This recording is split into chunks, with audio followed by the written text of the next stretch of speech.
Welcome to my channel. आज मैं आपको शारीरिक से रिलेटेड कुछ और स्पेशल रूल्स के बारे में बताने जा रहा हूँ, जिनकी मदद से इस चैप्टर के जो भी सवाल होंगे वो इन्हीं रूल्स के मदद से लगाए जा सकते हैं। तो शारीरिक में पहला पहला जो रूल्स शारीरिक का जो पहला जो रूल्स है, यदि एक पंक्ति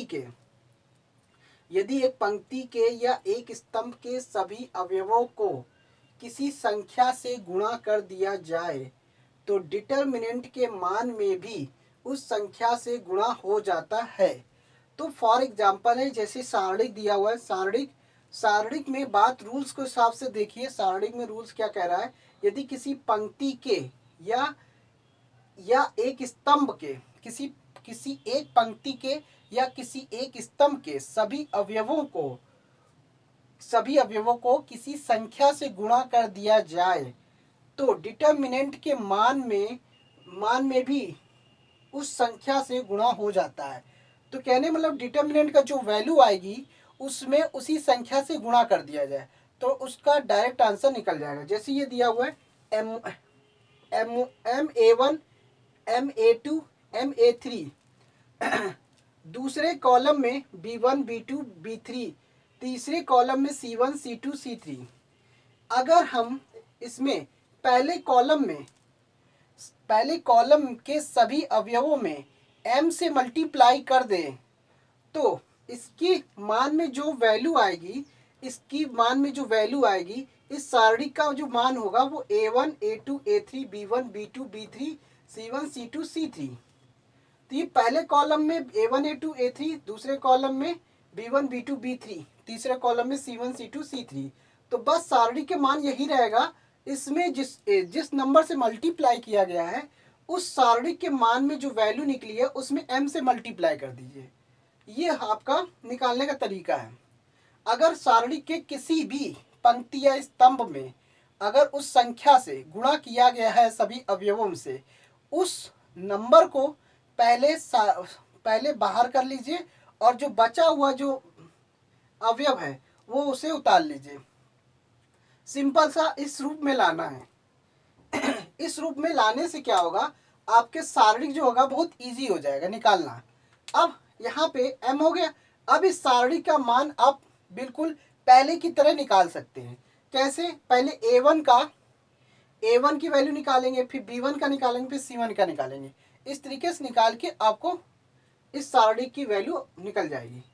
तीसरा, अब इसका नेक्स्ट रूल्स क्या है।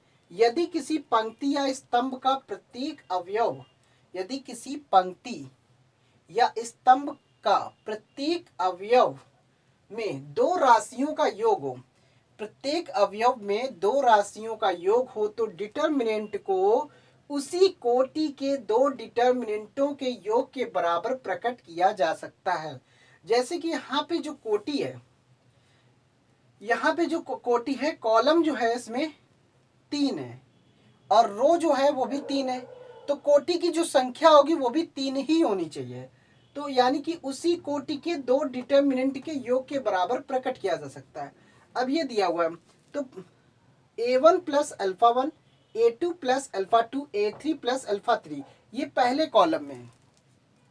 दूसरे कॉलम में B1, B2, B3, तीसरे कॉलम में C1, C2, C3। इस तरीके से आपको डिटर्मिनेंट की वैल्यू दी होगी।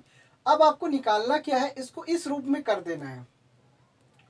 तो ये जो पहले कॉलम में दो राशियों का योग दिया हुआ है, जब दो राशियों का योग होता है तो उसी कोटि के दो डिटर्मिनेंट के बराबर हम कर देते हैं। जैसे पहला दो नंबर्स जो दिए हैं तो पहले वाले नंबर्स को हम इस तरीके से लिख लेंगे और जो अल्फा 1, अल्फा 2, अल्फा 3 उसको दूसरे वाले में कर देंगे। या हम इसको इस तरीके से लिख सकते हैं A1, A2, A3, पहले कॉलम में B1, B2, B3, दूसरे कॉलम में C1, C2, C3। तो ये हो गया दो कोटि, मतलब कि 3 कोटि के डिटर्मिनेंट के योग के बराबर। और दूसरा कोटि जो होगा अल्फा 1, अल्फा 2, अल्फा 3, पहले कॉलम में, दूसरे कॉलम में B1, B2, B3, दूसरे कॉलम में C1, C2, C3, तीसरे कॉलम में होगा। तो कहने का मतलब इस सारणी को इस रूप में अगर कर देते हैं तो ये इस रूल्स को फॉलो करेगा।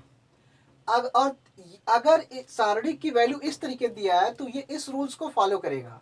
अगर आपका इस तरीके से दिया है तो इसको इस फॉर्म में हम कन्वर्ट कर सकते हैं, और इस फॉर्म में दिया है तो इसको इस फॉर्म में कन्वर्ट कर सकते हैं। ये जो रूल्स है ये प्रॉपर्टी नंबर, ये 5वां नंबर है, ये प्रॉपर्टी नंबर 5 में आता है, ये प्रॉपर्टी नंबर 6 में आता है। तो ये स्पेशल रूल्स का मैंने 4 रूल्स बताए हैं। तो 4 रूल्स का अलग अलग नंबर स्पेशल रूल्स थे। अब ये 5वें नंबर का है, ये 6वें नंबर का है। तो 5वें नंबर ये आपका, ये 5वें नंबर की प्रॉपर्टी है, और ये वाला जो रूल्स है ये 6वें नंबर की प्रॉपर्टी है। तो बस ये ध्यान रखना है कि कौन सा रूल्स किस प्रॉपर्टी के अंतर्गत आ रहा है, तो उसी प्रॉपर्टी के अकॉर्डिंग ही आप क्वेश्चन को बड़ी आसानी से सॉल्व कर सकते हैं। और क्वेश्चन को सॉल्व करने के माध्यम से, क्वेश्चन को सॉल्व जब करेंगे तो उसमें आपको ये बताना पड़ेगा कि ये किस वजह से कौन सी प्रॉपर्टी लगी हुई है। तो आपको ये भी बताना पड़ेगा प्रॉपर्टी नंबर 1 लगा है कि 2 लगा है, 3 लगा है, 4 लगा है, 5 लगा है या 6 लगा है।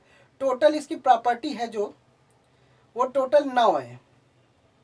तो टोटल 9 के हिसाब से इस प्रॉपर्टी के रूल्स को हमें समझना है। अगर हम प्रॉपर्टी के रूल्स को समझ लेते हैं तो इस चैप्टर से रिलेटेड जो भी क्वेश्चन होंगे वो बड़ी आसानी से किए जा सकते हैं। तो thanks for watching my video. धन्यवाद।